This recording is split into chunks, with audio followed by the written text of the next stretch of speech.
İran demişdi, Beyrut'a hücum etməyin, yoxsa İsrailin şimalını məhv edəcəm. İsrail qulaq asmadı və Beyrut'a hücum etdi. İranın yeni model raketləri Hayfa və İsrailin şimalını hədəfə aldı. Bəs həqiqətən nə baş verdi və bu hücumlar nəyə nəticələndi? Gəlin bir yerdə araşdıraq.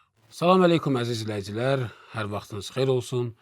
Bildiyiniz kimi regionda, xüsusilə də İranla İsrail rejimi arasında gərginlik artmaqdadır və bundan öncəki 1-2 gündə hadisələr baş verib.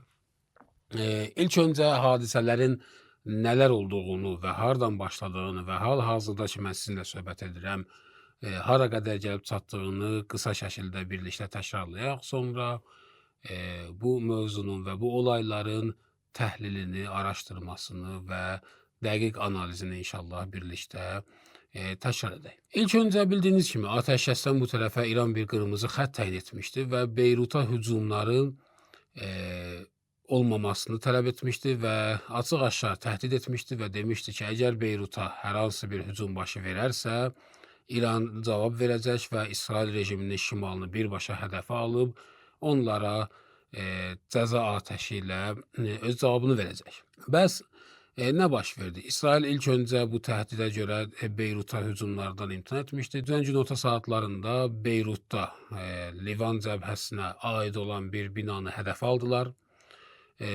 Bu binada müqavimətin fikir otağı və əməliyyat otağı idi və iclas idi. Oranı hədəf almalıdılar, amma məlumatları və informasiyalar düzgün olmadığına görə yanlış binanı hədəf aldılar və orada Livan cəbhəsinə aid olan yüksək vəzifəli və ya hətta orta səviyyəli komandirlərin heç bir iştirakı olmadığı bir bina idi və 2 şəhid və 20 və 20-dən çox yaralı da sivil insanlardan bu binada zərər gördülər. Bütün dünyanın gözü dikildi İrana.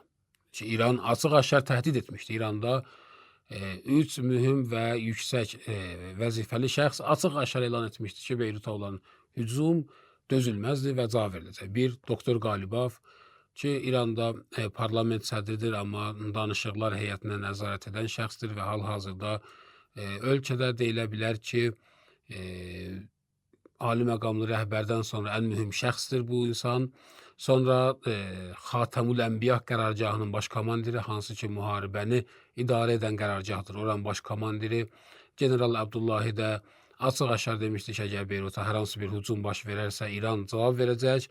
Növbəti mühüm şəxsə doktor Əl-Aksi, İranın Xarici İşlər Naziridir ki, demişdi ki, mesaj aydındır, Beyrut'a hər hansı bir hücum İsrailin şimalına cavabla nəticələnəcək. Bütün dünya bu 3 təhdidi görərək gözün dikmişdi ki, İran nə edəcək və İran saatlar keçmədən çox mürəkkəb və çox qəliz bir hücumu həyata keçirtdi və İsrailin şimalında Hayfanı və İsrailin şimalında bəzi şəhərciklərdə olan hərbi infrastrukturları hədəf aldı. İran İslam Respublikasının Keşikçilər Korpusunun bildirdiyinə görə hücum çox başarılı şəkildə həyata keçib və raketlərin hamısı %100 başarılı şəkildə öz hədəflərdə dəyiblər və lazım olan dağıntını yaradıblar. Dərhal Donald Trump bu hadisədən sonra, bu əməliyyatdan sonra Fox News-la, sonra Axios-la, sonra da səhv etməmsə New York Times-la müsahibələri oldu.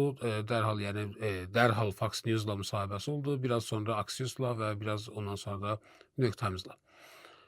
Və orada bildirdi ki, İsrailə deyib və Netanyahu'ya açıq-aşkar qeyd edib ki, hücum cavabı verməməlidirlər və İrana bir cavabı baş verməməlidir və danışıqların və bu ortada saziş əldə olunan ərəfədə, yəni sazişin əldə olunmasına çox az qalmış bir dönəmdə İsrailə açıq-aşkar elan edib ki, cavab vermə şartları yoxdur. İran saatı ilə saat 4:30-da səhər saatlarında Netanyahu və İsrail rejimi Donald Trump'ın xəbərdarlığına və onun iddiasına etina etmədən bir daha İrana hücumlar etdi və cavab hücumları adında atəşkəsi pozdu və İranda bir neçə şəhəri hədəfə aldı. Hədəfə aldığı yerlər adətən boş eskalatorlar və ya hərbi obyektlər idi ki, bundan öncəki 40 günlük müharibədə hədəf alınmışdı, boş idi və heç bir itki orada qeydə alınmayıb. O hücumların içində bir mühüm hücum var idi, o da Karun adlı neft ayırma zavoduna müəyyən bir hücum oldu. İranın neft infrastrukturuna, yəni müəyyən bir hücum oldu. Şiddəti və necə olduğu hələ tam aşkar olunmayıb, amma bu hücum həyata keçib.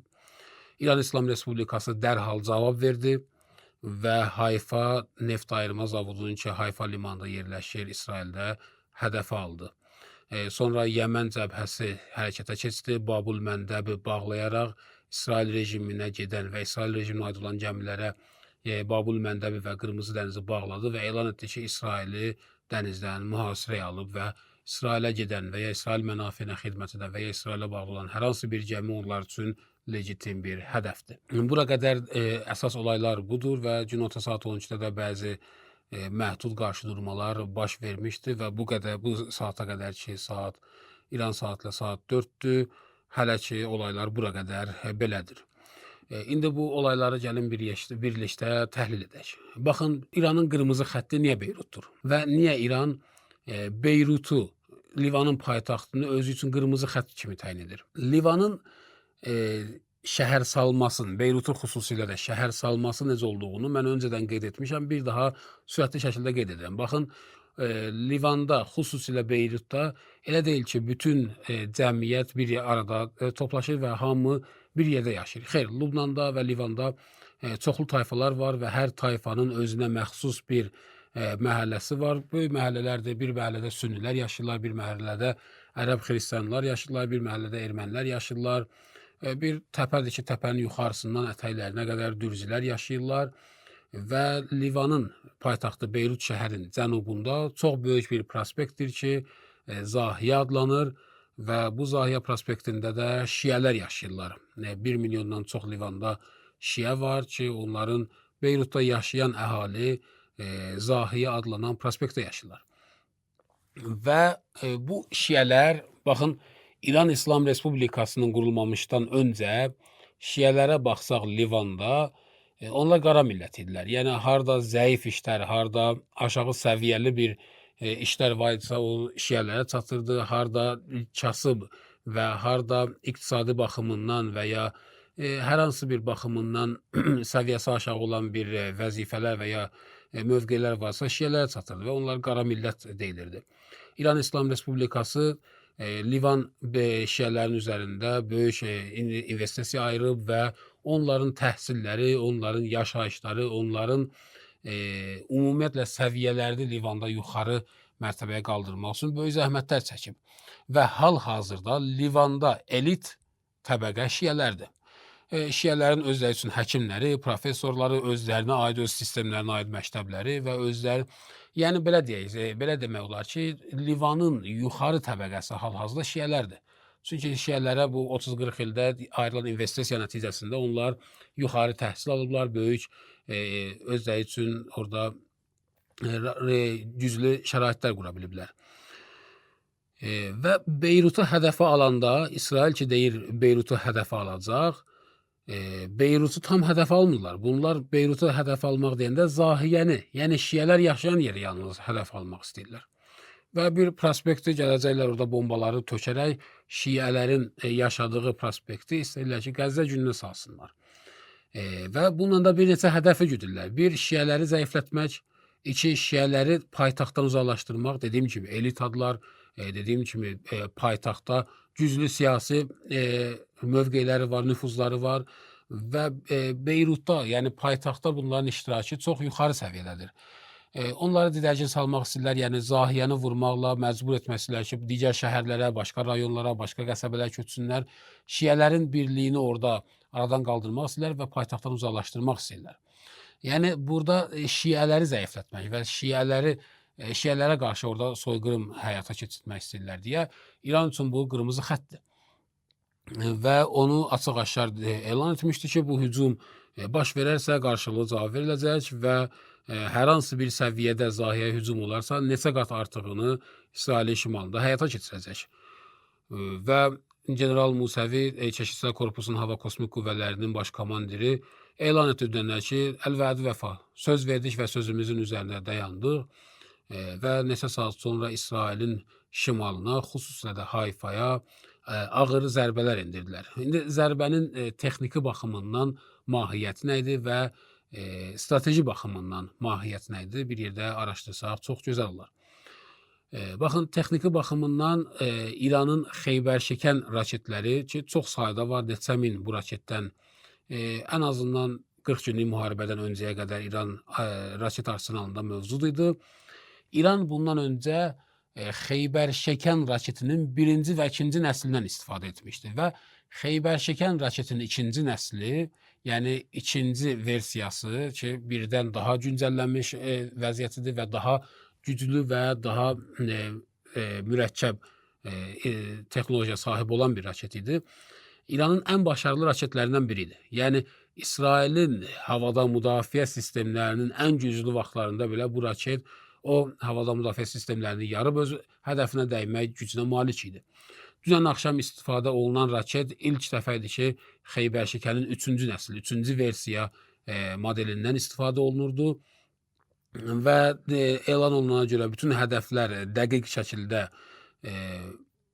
həyata keçib və bütün raketlər, o raketlər ki, lazım idi, havada müdafiə sistemindən keçiblər və öz hədəflərinə dəyiblər. Mən bir təhlil gördüm. Təhlil də deyildi. Yəni bir kəs ki, hərbi baxımından da anlayışı yox idi, belə bir iddia edirdi. İranın ilk öncə, yəni bir il bundan öncəki əməliyyatlarına baxsaq, bir dalğada 50, 60, 70, 100, 150 raket buraxırdı. İndi məhdud 10-15 raket buraxır.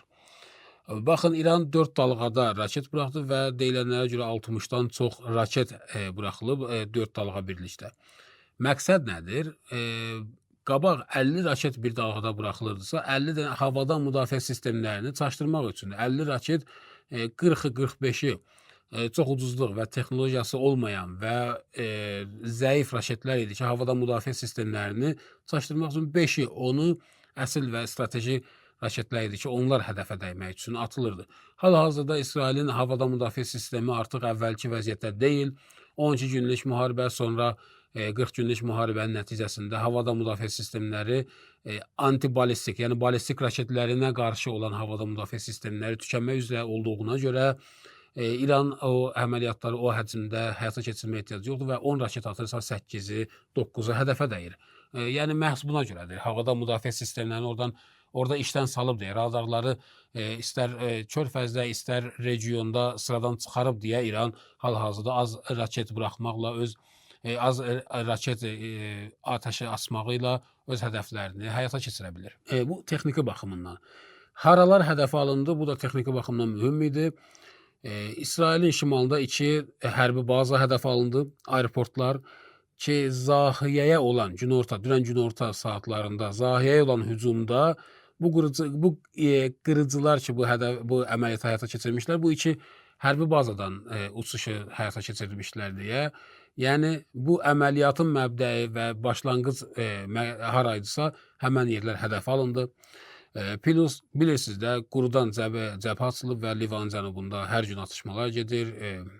Livan cəbhəsi ilə İsrail rejiminin arasında və İsrailin şimalı onlar üçün logistiki bir arxa cəbhədir. Yəni, oradan olan radarlar, orada olan PUA-lara qarşı olan o radarlar ki, PUA-ların əlaqəsini və sistemini və kiber hücumunu həyata keçirdir və onların rabitə cihazları və onların digər logistiki və onların arxa cəbhədə olan dəstək hədəfləri də İran tərəfindən vuruldu.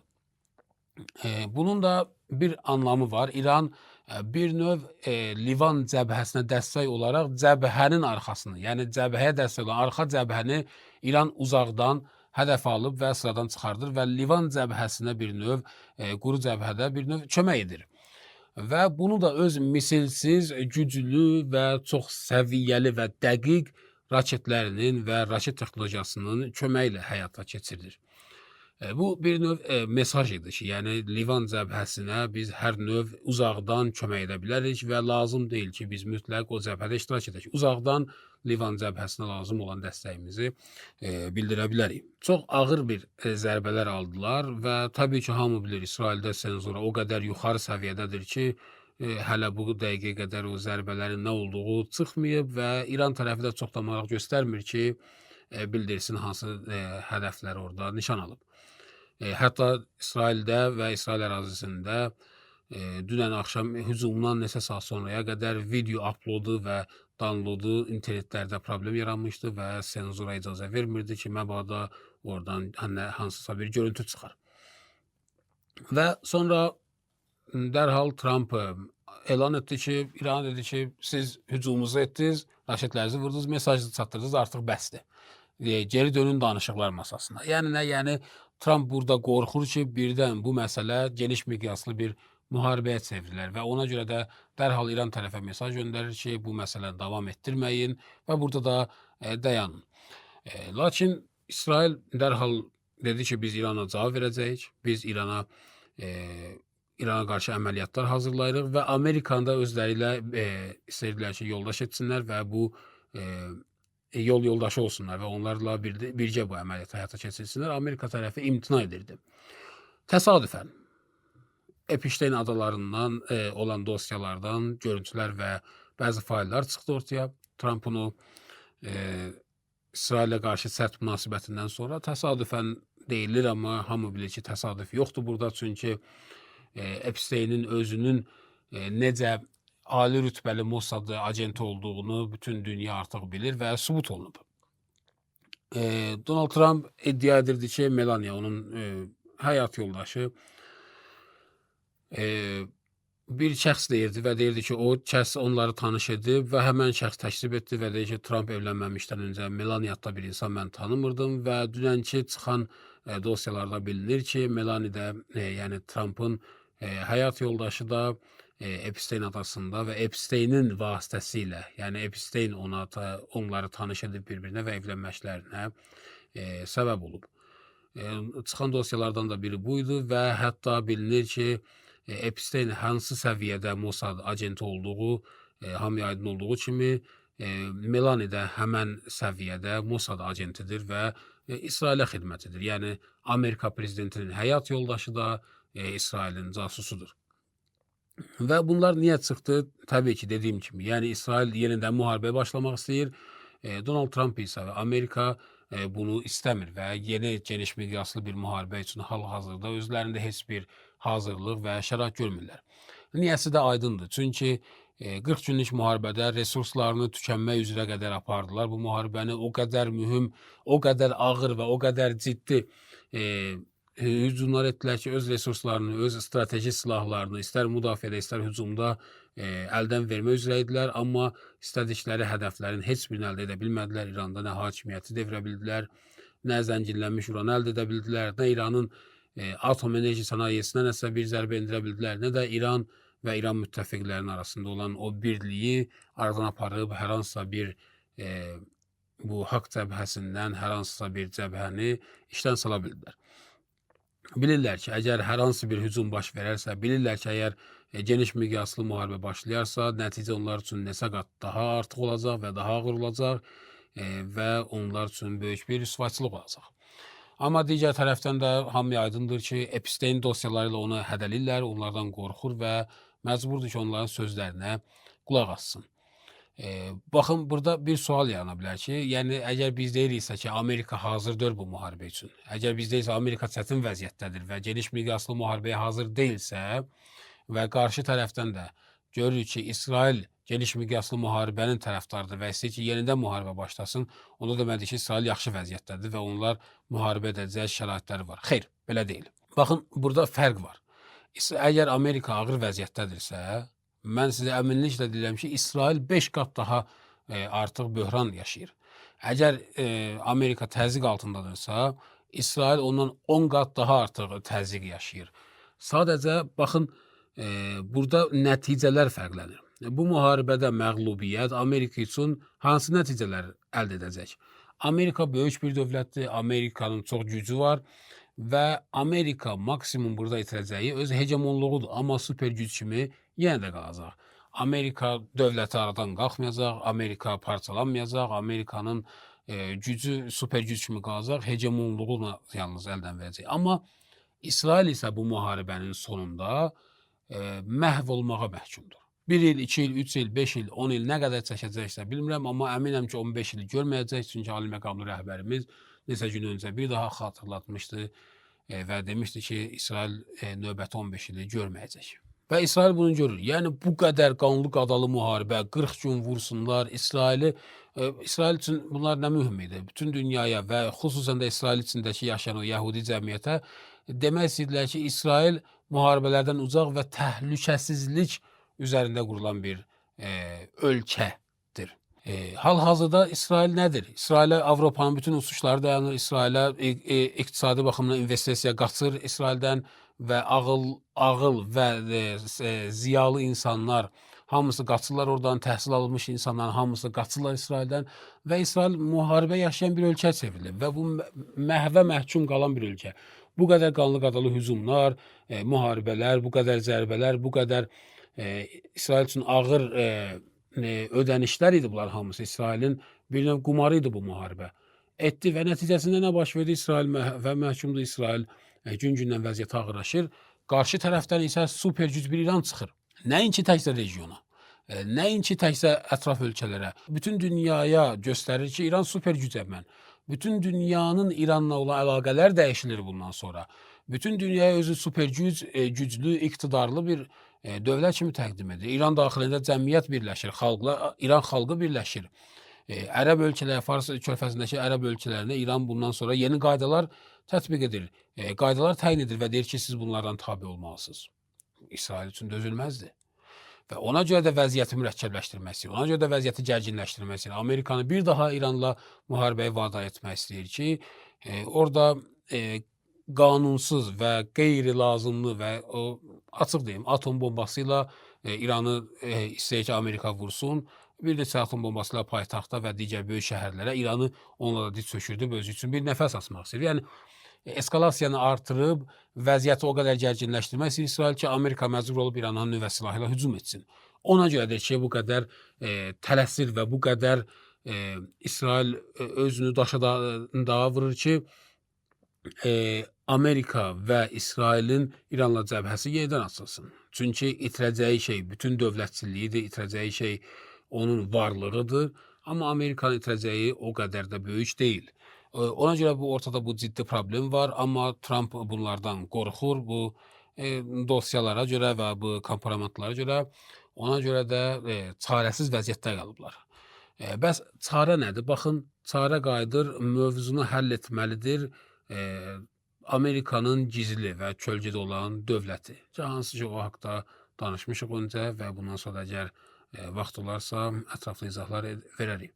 Gizli dövlət ki, Amerikanı həqiqətən idarə edən ölkə, baxır ki, Donald Trump hal-hazırda çıxılmaz vəziyyətdədir, müharibədə bataqlıqda ilişib və çıxa bilmir, çıxan kimi onun üstünə gəlirlər kompromatlarla və yenidən də müharibə başlada bilməz, çünki müharibə Amerikanı bitirmək üzrədir.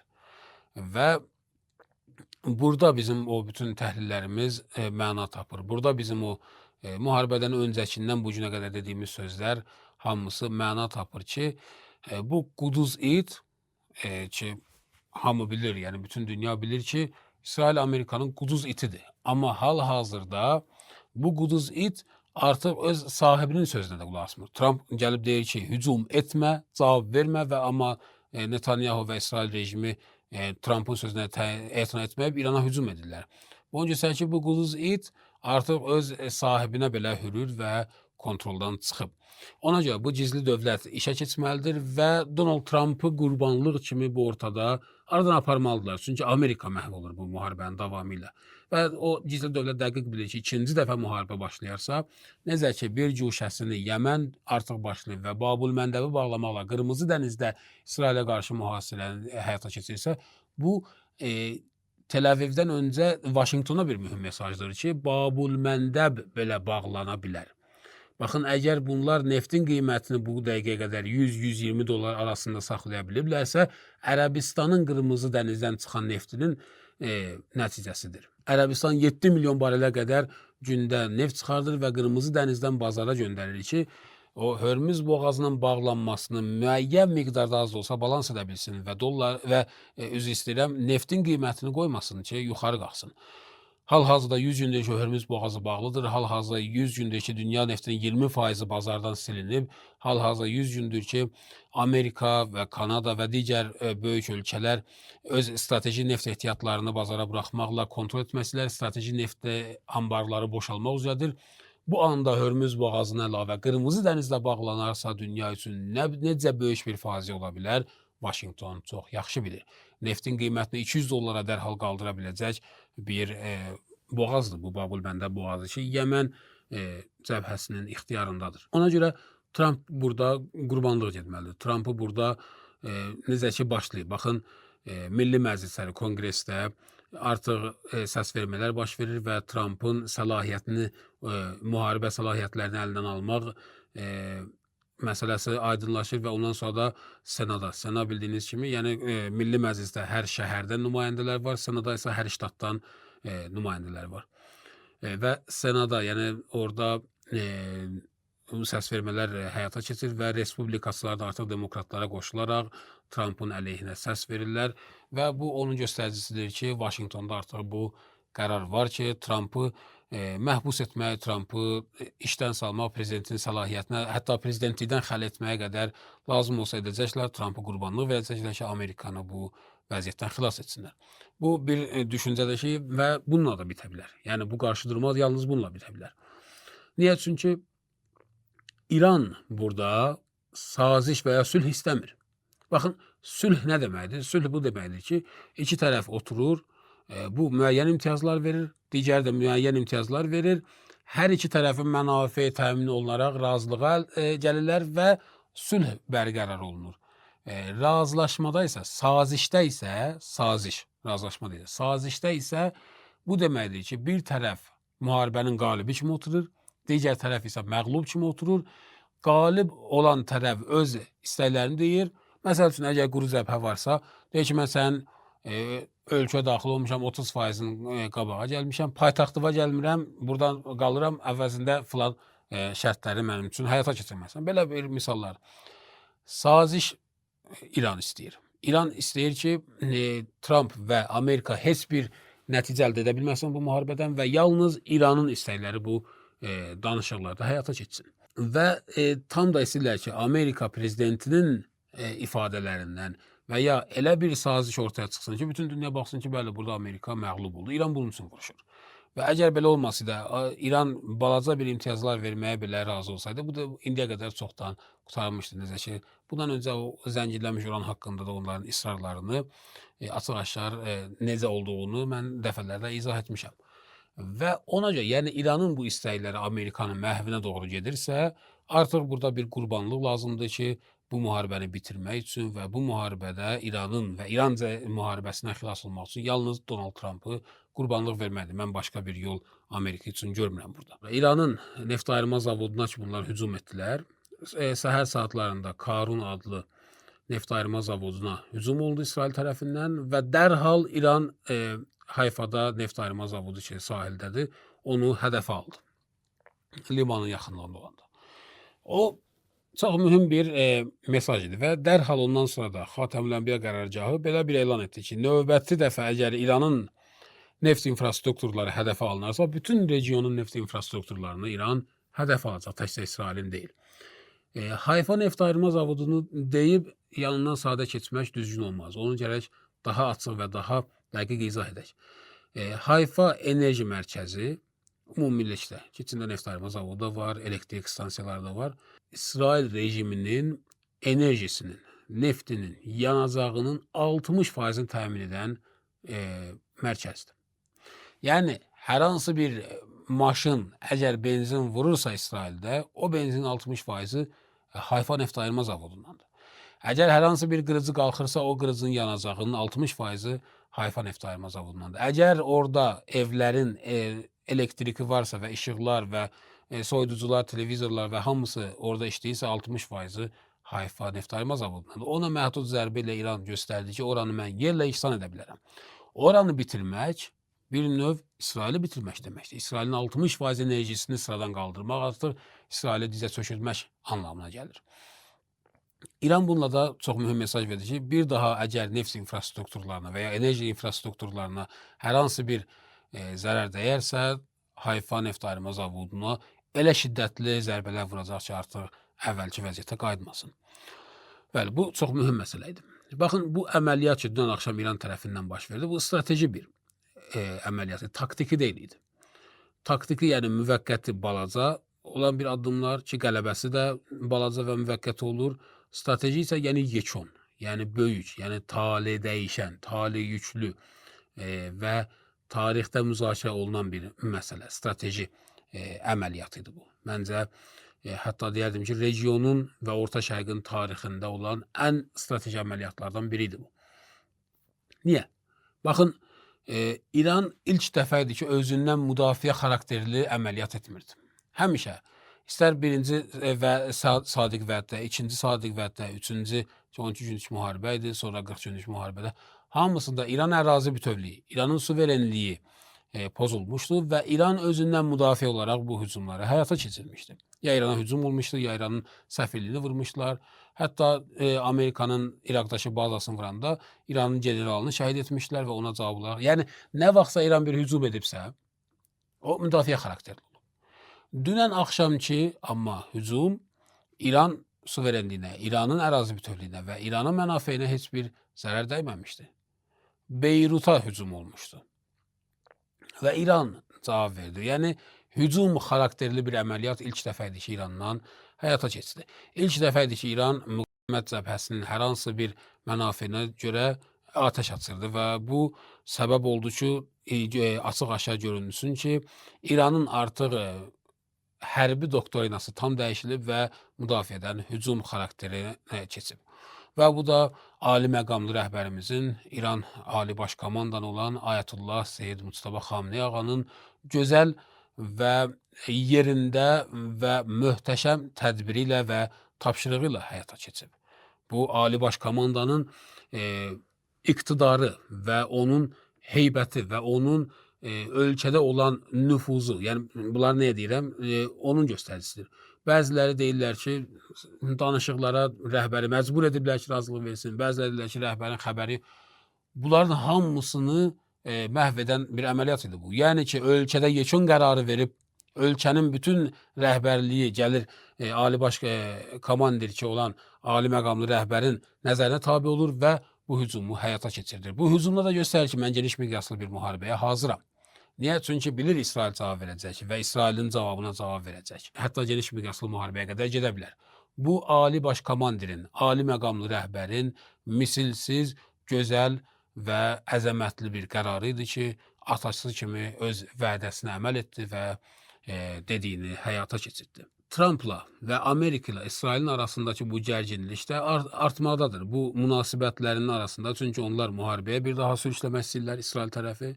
Amerika isə bu müharibəyə hazırlığı yoxdur və bu vəziyyət də səbəb olur ki, İran açıq-aşkar bilsin ki, Amerikanın müharibəyə hazırlığı yoxdur və daim İran Amerikaya meydan oxuyur. Kuveytdə onun bazalarını vurmaqla, dünən İsraili vurmaqla İran Amerikaya meydan oxuyur ki, əgər başarırsınızsa, gəlin və bir daha hücum edin, bir daha döyüşək və bilir ki, Amerika tərəfinin buna hazırlığı yoxdur. Bəziləri irad bildirirlər. Deyirlər ki, bəs niyə İran danışıqlara gedir? Niyə İran Amerika ilə istəyir ki, danışıqlar yapasın? Baxın, bu İranın yeni döyüş taktikasıdır. İrana 3 dəfə indiyə qədər danışıqlarda xəyanət olub. Birinci dəfə danışıqlar gedirdi nüvə sənayesi haqqında ki, qəfil neçə gün qabağa kimi danışıqlar baş vermişdi. 2 gün sonra danışıqların yeni raundu baş verəcəkdi ki, 12 günlük müharibə başladı və İrana hücum etdilər. Yəni, danışıqlar və diplomasiya masasına xəyanət oldu. İkinci dəfə yenə danışıqların ortasındaydılar ki, 40 günlük müharibə başladı və bir daha diplomasiya bunlar xəyanət etdilər. Üçüncü dəfə Pakistanın Daxili İşlər Naziri Pakistanın ordu komandiri tərəfindən mühüm bir mesaj gətirmişdi və danışıqların nəticələnməyindən ümidvarlıq elan edəndə və hamı deyirdi ki, danışıqlar və artıq razılaşma əldə olunur, həmən vaxtda İsrail gəlir və Livanda Zahiyəyə hücum edir. Bu da üçüncü xəyanət idi ki, danışıqlara və diplomasiya masasına oldu. Bəli, haqlı sualdır ki, necə olur bəs? Bunların hamısına baxaraq İran niyə də bu danışıqları tərk etmir? Baxın, İran hər dəfə gəlir və ağır şərtlər qoyur Amerikaya və deyir ki, bu şərtləri həyata keçirməlisən. Amerika müəyyən miqdarda razılıq elan edir və İranın şərtlərini qəbul edir. İran şərtlərini daha da artırır. Deyir ki, bütün dünya da soruşanda ki, niyə belə deyirsən? Deyir, mən bunlara necə inanım? 3 dəfə bunlar danışıq masasına xəyanət ediblər. Bunlarla biz nə vaxt danışıqlara getmişik, bizə hücum ediblər. Biz bunlara necə inanaq? Bu Amerika rejiminə biz necə inanaq? Və tələblərini artırır və bu yeni döyüş taktikasıdır. Döyüşdə raketlərin, Doktor Qalibovun çox mühüm bir Twitter var idi, 2 neçə gün öncə yazdı. Ki biz danışıqlarda imtiyaz əldə etmək üçün getmirik ki, biz danışıqlara gedirik ki, raketlərimizin əldə etdiyi imtiyazları təsbit eləyək. Yəni nə? Yəni İran əgər hər hansı bir imtiyazı danışıqla əldə etməlidirsə, əldə edəcək. Hər hansı bir imtiyazı raketlə əldə etməlidirsə, onu da raketlə əldə edəcək. Paralel bunlar bir yerdə aparır. Yəni cəbhə, döyüş meydanı ilə diplomasiya meydanı İranda birdir və bunların arasında heç bir ixtilaf yoxdur və kim deyirsə ixtilaf var, bilin ki, ya xəbəri yoxdur, ya da qəsdən yalan danışır. Bura qədər belədir və bu gərginliklər indi məhdud zərbələrlə hələ davam edir və növbəti günlərdə nə olacaq? İnşallah bir yerdə izləyəcəyik. Əziz izləyicilər, bildiyiniz kimi biz Yumruq Mediada həftədə 3 dəfə çəkilişlərimiz olur və ya paylaşırıq. Amma dəqiq meydanda olan təhlilləri an-ba-an izləməksə, xəbərləri izləmək istəyirsinizsə və ya təhlillər, olayları qısa şəkildə, səsli şəkildə biz orada yerləşdiririk, onlardan istifadə etmək istəyirsinizsə, Telegramda Bulaq Xəbər kanalını izləyə bilərsiniz. İnşallah orada daima daha çox və daha tez-tez əlaqə saxlayırıq sizinlə və orada sizin xidmət tuta bilərik. Bugünlük bu qədər. Mehriban və bağışlayan Allaha əmanət olun. Sağ olun. Allah'a əmanət.